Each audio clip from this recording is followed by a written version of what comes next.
Oscar BEVIS, IFL TV, proudly sponsored by Everlast. Neil Marsh joins me here at Tanks a Lot in Brackley. Neil, just by the thumbnail of this video, right, it doesn't look like we've done a media day for the WBO World #1 Super Middleweight. It kind of just looks like we're at an army barracks. But we've had a good day down here, haven't we? Oh, it's been fantastic. Not done anything like this before. It's all for Zach's profile. It was Frank Warren's team's idea, and you know it's unbelievable, isn't it? It's, you know, the media getting behind Zach and that now, so it's good, fantastic day, different. Yeah, obviously, boxing fans knew about David Avanesyan and sort of shot into the mainstream with his win over Josh Kelly. Is it time now that Zach Parker shoots into the mainstream? We know how good he is. He's got the ranking. It's not long before he's in mega fights, and we're talking mega fights. Is it time Zach was in the mainstream now? Yeah, he's ready. He's ready to go. As a manager, he's developed now. He's ready.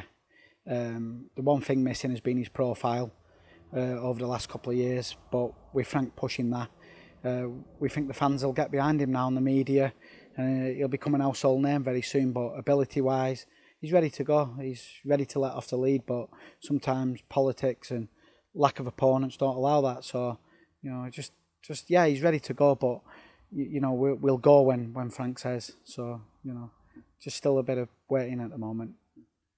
And when we turned up today, obviously, we were just having a little chat about boxing in general, and it struck me that you said he is the most naturally gifted and talented fighter that you've ever worked with.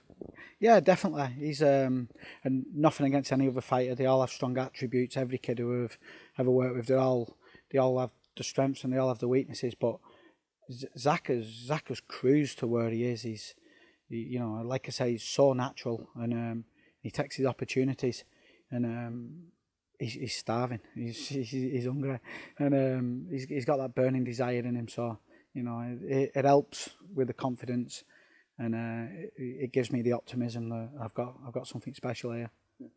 And just from a manager's perspective as well, how exciting is it? Obviously, we know Canelo's the man in his sights. Obviously, with Zach being WBO #1, how exciting from a manager's perspective that you are going to potentially be involved in?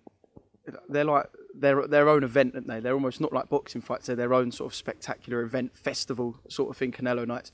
You are a year or so away from being involved as a manager in one of the biggest events in boxing. From a personal perspective, it's, you know, and for all the team, it's exceptional to even think about being in them fights. But you know, I know it's easy for me to say, but at the moment, we're not interested. I'm not bothered about Canelo. I understand the game. I understand what he's trying to achieve by unifying the division. I understand it's a waiting game. I understand boxing can change very quickly. So until that moment comes, there'll be no excitement here. But it's a nice carrot for aim towards, and a fantastic carrot, to be fair. You had to tell Zach or remind him a bit about that. Obviously, I know he's got his head screwed on, but we're here today and he's just crushed a car in the tank and everyone's saying that car's Canelo, whatever. When there's something like that in your sights, is it something you have to keep reminding him to look? Still don't get ahead of yourself. There is still 2 or 3 fights before that. Yeah, I permanently keep on top of him like I do other fighters, and you know, boxing can change. And the way Canelo's gone up and down the divisions, who says he's going to be in the super middleweights when our time comes? But we're WBO #1. We've got a promoter who's pushing us. You know, all the way around, it stacks up that we get that fight. I'm under no illusion our profile's not where it should be. So we can't lose, can we? It's like we keep gaining momentum. We do media days like this. We go to a bigger name. So, you know, I've got to keep his feet on ground, but he's already doing that himself. So, you know, it's nice.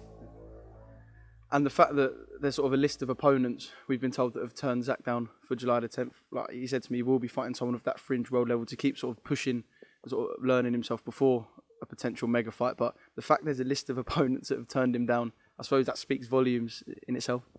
Yeah, it's very difficult. You know, Frank's team are doing a good job. They're sending the right names. We're accepting it. It's easy to match that because he's ready to go. There isn't many names we wouldn't accept. You know, but the fact that names are getting offered the fight and they're refusing, you know, but they're working hard and names are coming regular. Like a name came earlier, a Yank who's been in at the top level. I think the commentator off BT said last time about sending a statement over to America with the Von Alexander win. Why not send another statement? Bring another durable Yank in and you know, let's see what Zach does to him as well. Was it about statements as well? Because we talk about the Canelo fight, and I know obviously you said you don't want to get ahead of yourself, but as someone in the media, it's something we can't. It's sort of hard to get behind because of how big Canelo is. But he will be written off rotten. Think stateside people, you know, Canelo's sort of steamrolling his way through divisions, and Zach will be written off rotten. Do you need to send statements out stateside and keep fighting fighters of different strengths? So your southpaws, your orthodoxies, your punchers, your boxers, and just putting little statements out so people go, actually, yeah, Zach's a live dog in a fight like that. Yeah, you know, the statement's not important. For me, it's just keep winning. You know, keep Zach out of trouble and keep letting his name, his profile raise. But I think Zach naturally makes these statements. Like, if you look through his history, he's knocking kids out regular who don't get knocked out. So the statements are nice. It's an added bonus. And for every statement that gets made, we're happy because it's just increasing the value of the fight. But for now, we just want to keep winning. We just need activity. The kid's been starved of activity. So, you know, Frank's got him out earlier this year. He's getting him out again July the 10th. The kid's going to get better and better and better. And as for different styles, yeah, of course. You know, he's only going to improve each fight. So, you know, Canelo's not getting any younger, is he? And each hard fight takes that little bit out of you. So, you know, in a perfect world, 18 months down the line, Zach's well known, top of his game. And Canelo's took a few more shots. I can see the smile on your face already. Domestic dust-ups. I did ask Zach, and obviously with different promotional networks and TV networks, etc., things like that can be hard. But there are so many mouth-watering names domestically. We'd love to see him in a domestic fight pre-Canelo. But yeah, he said he's sort of ahead of Lerone Richards, and people should be chasing him, I suppose, as WBO #1. John Ryder, Chris Eubank, Rocky Fielding. There are fights we would love to see. Are they possible, perhaps, with the platform differences? Yeah, the names you've mentioned, we'll take any of them. Straight away, no problem. The one I'd like is Eubank, not for any other reason. I just think it's potentially the more achievable, because the other three are with the zone. I don't know what Rocky Fielding's doing at the moment. I've heard he's in the Cayman Islands enjoying his time, which I don't blame him. But we'll fight any. All right for some. Yeah, definitely. But yeah, we'll fight any of them. We just need that one breakout fight. And Chris Eubank Jr., we'd love it. And, you know, I don't think they'll give us Chris. I think they're looking at maybe Andrade. But, you know, just get on the phone. Frank will, you know, make the fight. But, you know, as much as it might be frustrating for the British fans, we're asking for these names. We're asking. And if these guys don't want it, or politics will stop the fight happening, we're not bothered. We'll just keep moving forward. We'll just, you know, our time will come. He's just turned 27 the other day. We've got a load of time on our hands. Listen, if we get a belt, they're all going to start knocking on the door, aren't they? Asking for opportunities. So, you know, they're going to happen. So we're very relaxed about it. And, you know, Frank knows what he's doing better than I'll ever do. And when Frank's behind your fighter and the promoter's behind you, you've just got to let him do your job. When you've got confidence in your promoter, just let him develop you. You know, just work with him, take the fights, and let's just keep moving forward. And just finally, on Zach, obviously, you'd love to be able to put your feet up in 10 years and talk about your story, how, you know, you sort of grown together with Zach and sort of achieved perhaps what people would have said was unachievable. But just from then till now, story and journey-wise, just a massive satisfaction, I suppose, for a manager. Oh, it's unbelievable. How can I say? It's a tough sport, and I know the sacrifices these kids go through, and for every kid, and it's not easy. And me and Zach's been together probably about 6 years now, and you know, I remember when he didn't sell a ticket and he was having to go to Blackpool and go on my shows, and you know, if we go all the way, what a huge satisfaction. As long as we give it our best go, which we will, and we get as far as we possibly can, satisfaction alone. But you know, when you got a kid who treats you so well and with so much respect, you know, I want my best for all my kids, but it does give you that extra 0.001 if it's possible.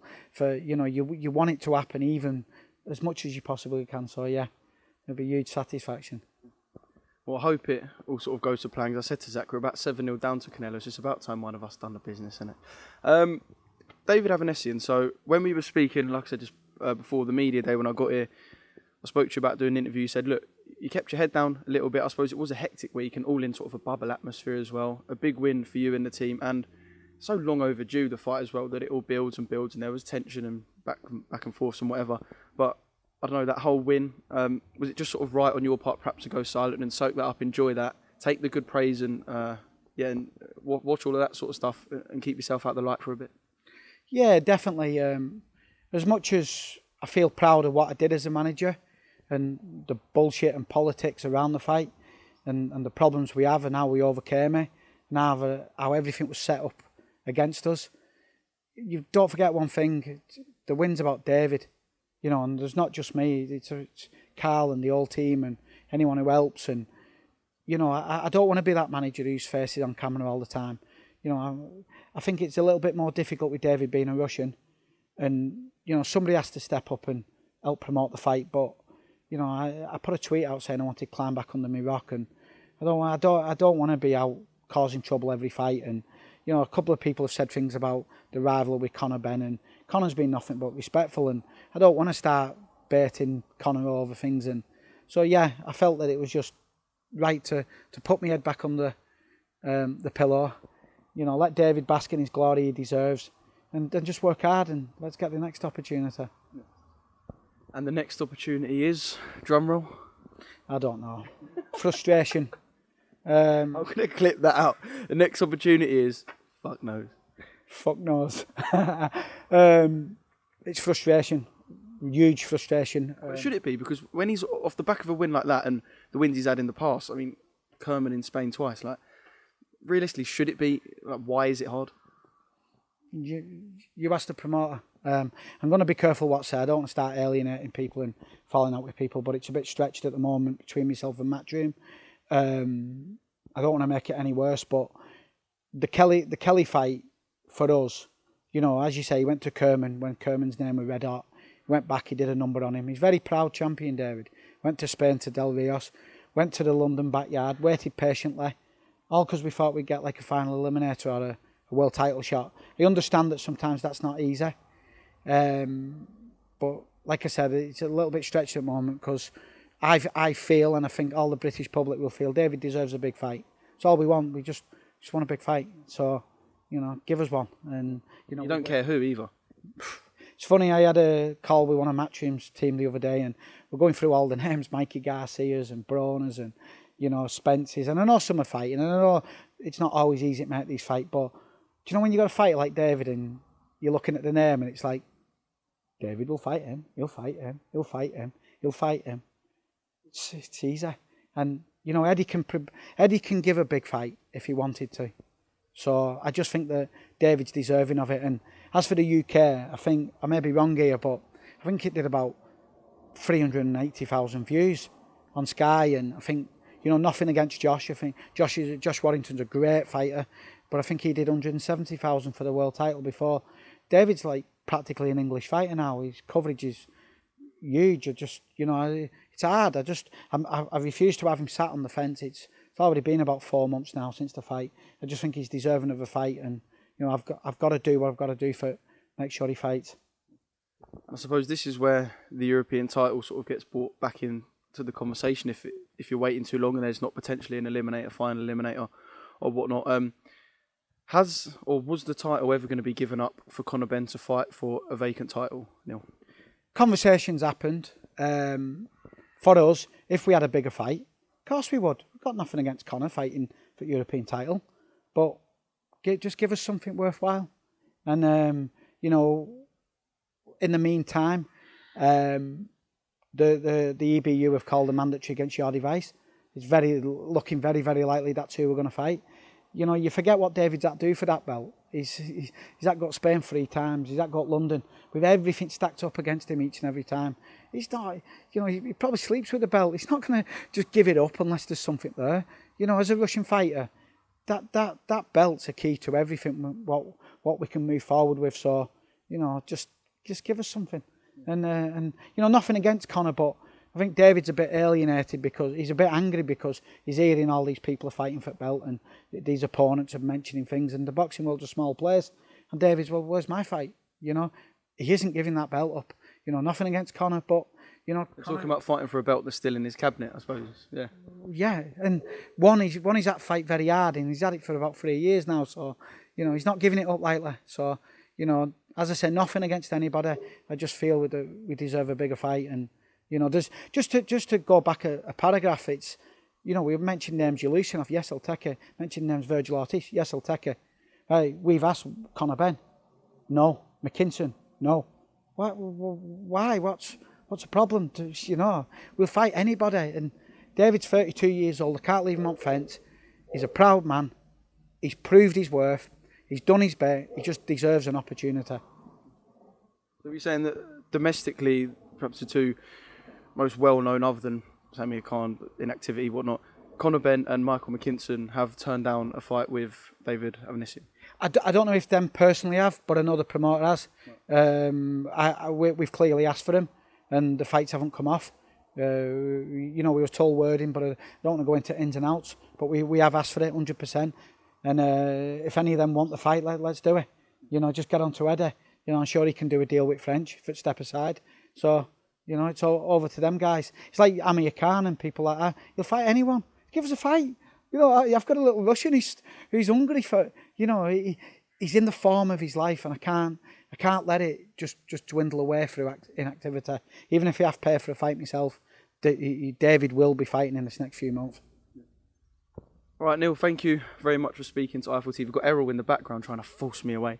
But yeah, good day down here in Brackley, and although it looks like from the thumbnail we're sort of in an episode of Storage Wars or something, we're yeah, it's all about Boxing Day and all about that man Zach Parker and July 10th. Why should the fans who perhaps haven't seen or aren't too aware of Zach, why should they tune in on July the 10th?